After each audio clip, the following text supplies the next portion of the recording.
After buying our first home, my husband's father moved in without asking, saying, "I'll stay as long as I want." When I confronted my husband, he shrugged, "It's temporary."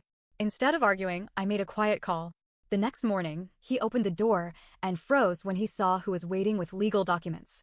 Buying a house was supposed to be the happiest moment of our lives. My husband, Jake, and I had worked our butts off for years to make it happen. We weren't rich, we weren't handed anything, just two people grinding through long hours, saving every extra dollar, making sacrifices, and praying nothing would go wrong before we finally got the keys. And then it happened. We closed on a modest 3-bedroom home in Austin, Texas. It was perfect. Big enough to grow into, small enough to feel cozy. We had a backyard for our dog, Rocco, a spare room for guests, and most importantly, privacy. No landlords, no upstairs neighbors stomping around, no one telling us what to do. It was ours. For exactly 1 week. Because that's when my father-in-law, Roy, showed up at our door with a suitcase. It was a Friday night. I remember because Jake and I had finally finished unpacking the last of the moving boxes, and we were sitting on the couch, exhausted but proud of ourselves. I had a glass of wine, he had a beer, and we were about to start our first movie night in our new home. Then the doorbell rang. I frowned. We hadn't invited anyone over. I got up, peeked out the window, and my stomach immediately dropped. "Roy." I opened the door, and there he was, suitcase in hand, grinning like he had just won the lottery. "Hey, kiddo," he said, stepping inside without waiting for an invitation. "Figured I'd come check out the new place." Sure." I stepped aside, but something felt off. His suitcase was a dead giveaway. Jake stood up, looking just as confused. "Dad, what's up?" Roy clapped him on the back, walked straight past us and down the hallway. "Looks nice," he said, opening doors like he was inspecting a hotel suite. This'll do." He walked into our guest room and plopped his suitcase on the bed. I blinked. Did this man just move in? I turned to Jake, expecting him to say something, anything. Jake sighed, rubbing his face. "Dad, how long are you staying?" Roy stretched, kicked off his shoes, and smirked. "As long as I want." I laughed, because surely this was a joke. But Roy didn't laugh. And neither did Jake. The first few days were tolerable. Annoying, but manageable. Roy acted like he was on vacation. He took long showers, left the bathroom soaking wet, never refilled the toilet paper, and somehow managed to use every single dish in the kitchen without washing a single one. But then days turned into weeks. I came home from work one day, tired, craving nothing but a hot shower and some peace. Instead, I opened the door and walked into loud country music blasting through our speakers. Roy was on the couch, drinking a beer, our beer, feet up on the coffee table, watching some fishing show like he owned the place. "Oh, hey," he said, barely looking over. "Could you grab me another one from the fridge?" I stood there stunned. I looked at Jake, who was sitting at the kitchen table, pretending like this wasn't happening. He shot me a warning glance. "Don't start." I turned around, walked into our bedroom, and locked the door. It only got worse. Roy ate our food without replacing it. He never offered to pitch in for groceries or bills. He started inviting his friends over. He took over the TV.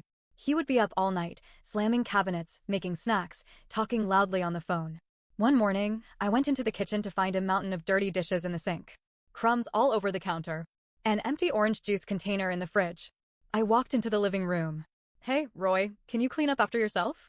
He looked at me like I had 3 heads.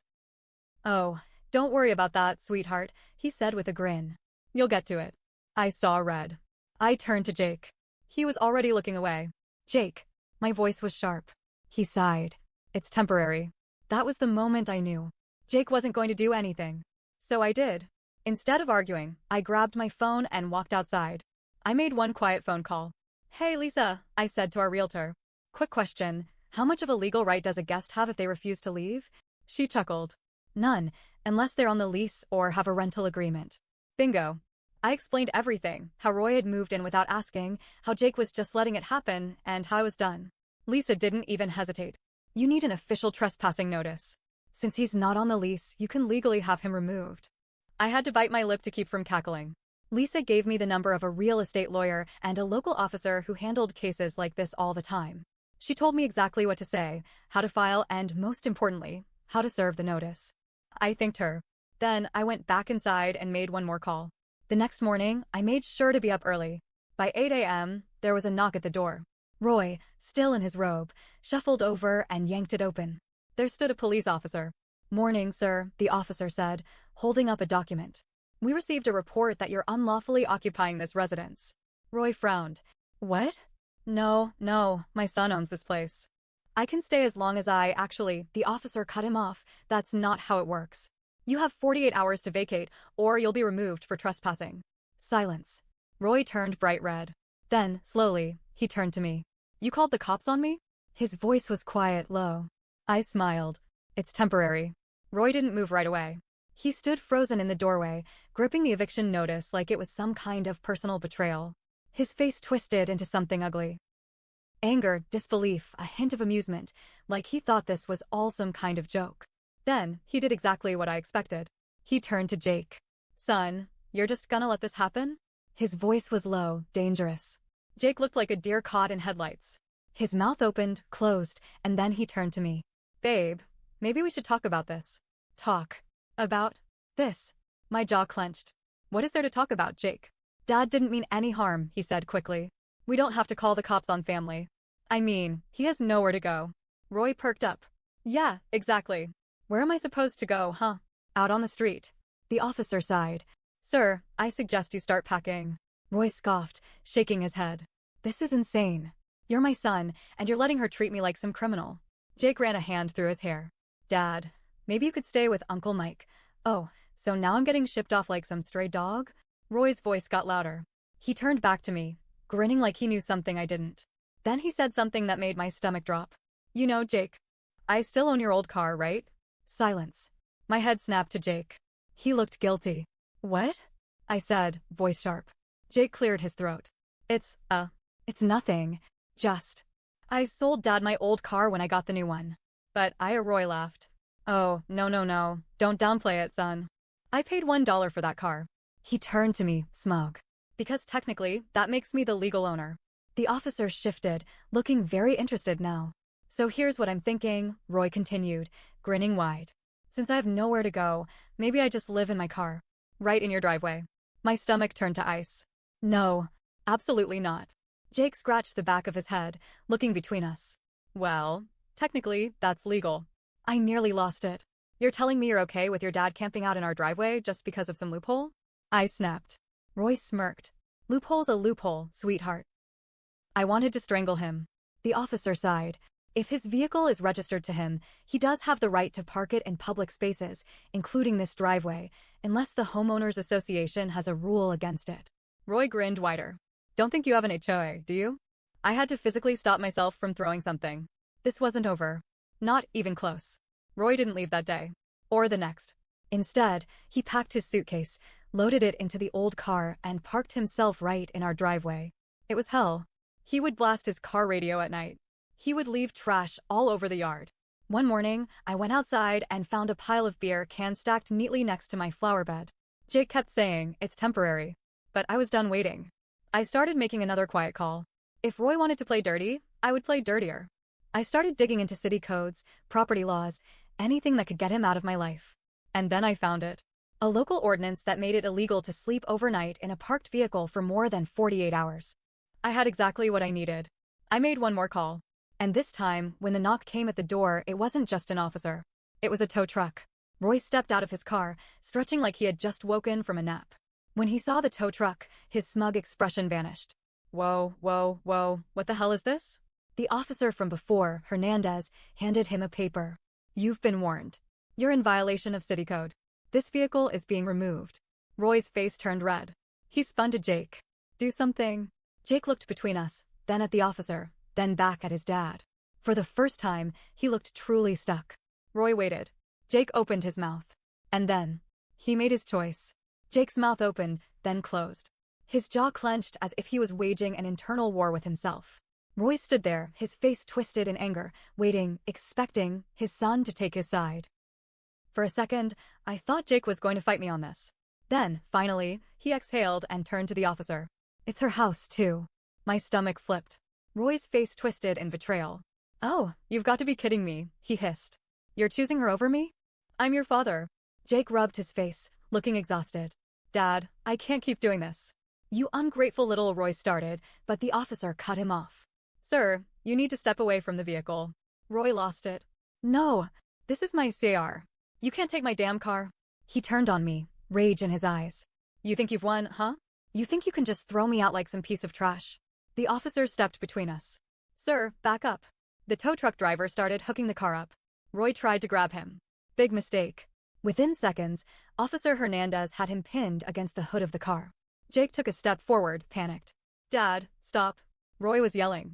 I was shaking. And then, just like that, handcuffs clicked. Silence. Roy froze. The officer leaned down. You just earned yourself a trespassing charge. Jake ran a hand through his hair, looking like he was about to be sick. Roy turned his head, locking eyes with me. This ain't over, he said, voice low, venomous. A chill ran down my spine. After 3 months of hell, Roy was gone. Jake and I barely spoke for the next few days. He was quiet, moody, lost in his own thoughts. I knew he felt guilty.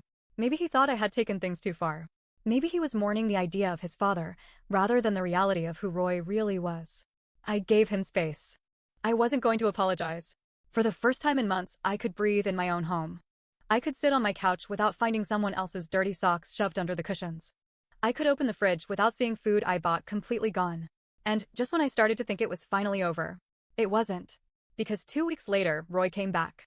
It was a Wednesday night. Jake and I were having dinner, actually sitting down together for the first time since everything had gone down, when I heard it. A scraping noise. It was coming from outside. Jake and I locked eyes. I stood up slowly, my stomach tight.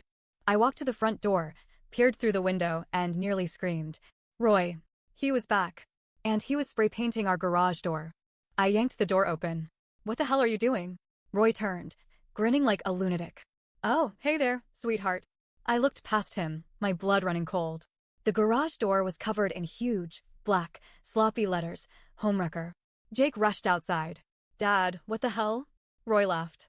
You cost me everything, he spat, shaking the can of spray paint like it was a weapon. You humiliated me, got me arrested, took my goddamn car. Jake stepped forward, stunned. You got yourself arrested, Dad. You did this to yourself. Roy pointed at me, his hand shaking. No, she did this. She turned you against me. I felt something inside me snap. I stepped forward. No, Roy. You did that all by yourself. His face twisted into something ugly. You think this is over? You think you can just get rid of me? I took out my phone. I'm calling the police. His grin vanished. I expected him to get angry again, maybe throw the can of spray paint. Instead, he smirked. Then he pulled out his phone, too, and dialed a number. And the second I heard the ringtone from inside the house, I knew something was very, very wrong. Jake's phone was ringing.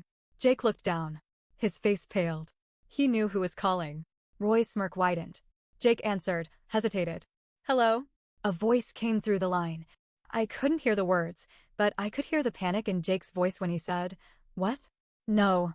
No, that's not possible. My stomach clenched. Jake slowly looked up at me, and the look in his eyes scared me. What is it? I asked. He swallowed hard. That was the bank. I blinked. The bank? Jake looked sick. They just said we're past due on the mortgage. I felt the air leave my lungs. What? Roy laughed. Oh, don't look so shocked, he said. I told you. This isn't over.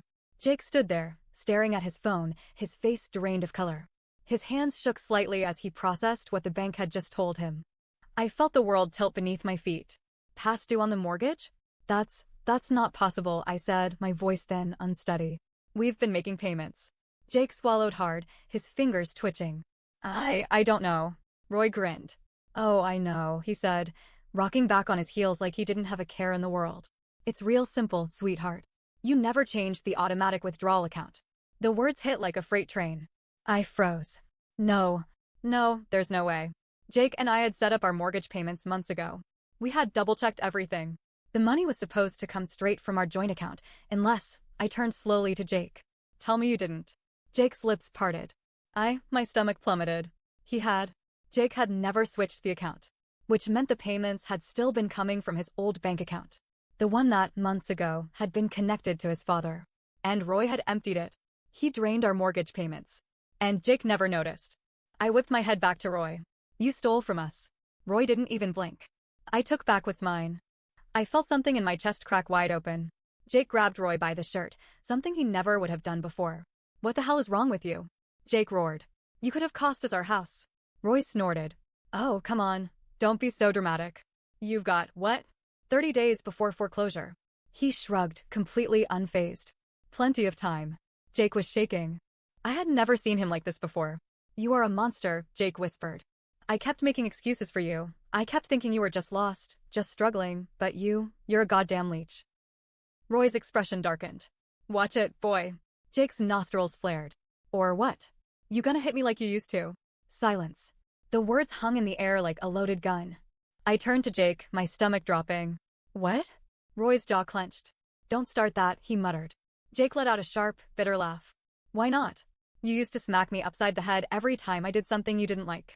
Didn't matter if I was 6 or 16. I felt sick. Jake had never told me that. Not once. Roy glared. That was called discipline. Jake's laugh turned cold. No, it was called control. And you're still trying to pull the same crap now. Roy stepped forward, chest puffed up. You watch your damn mouth, boy. I am your father. Jake squared his shoulders. Not anymore. The words came out flat. Final. And for the first time since I had met him, Roy looked shaken. Roy looked between us, the first hints of realization creeping into his expression. He had pushed too far. You don't mean that, he said, voice lower now, almost desperate. Jake's face was stone. I do. I stepped beside him, my voice like ice. You have 2 choices, Roy. Either you leave right now, or I call the police. Again. Roy turned to me, his rage burning through his smug mask. This is all because of you, he spat. You're the reason my son is turning against me. You poisoned him against his own blood. I stepped forward, meeting his glare head-on. No, Roy. You did that all by yourself. He stood there, breathing heavily, his fists clenched. Jake exhaled, then did something I never expected. He took off his wedding ring. My heart stopped. Jake looked at me, his face twisted in something I couldn't quite read. And then, he turned to Roy. He held out the ring. If you ever get your life together, Jake said, voice thick, I'll think about forgiving you. He let the ring sit there in his palm, an unspoken offer. But if you don't, you're dead to me. Roy's breathing hitched. For the first time. The very first time I saw fear in his eyes. A different kind of fear. Not the fear of losing a house. Not the fear of being broke. The fear of being truly alone. He didn't take the ring. After a long, painful moment, he turned and walked away. The garage door still had homewrecker scrawled across it in black paint. The smell of spray paint was sharp in the air, stinging my nose. Jake and I stood in silence. Finally, I whispered, what now? Jake turned to me. He looked wrecked. He hesitated. Then, finally, he put his ring back on. We fixed this, he said. Together. I let out a shaky breath, then nodded. Roy never came back. Jake and I fixed the mortgage issue. It took everything in our savings, but we saved the house. The garage door was repainted. The locks were changed. The security cameras went up. And the peace that followed? Worth every second.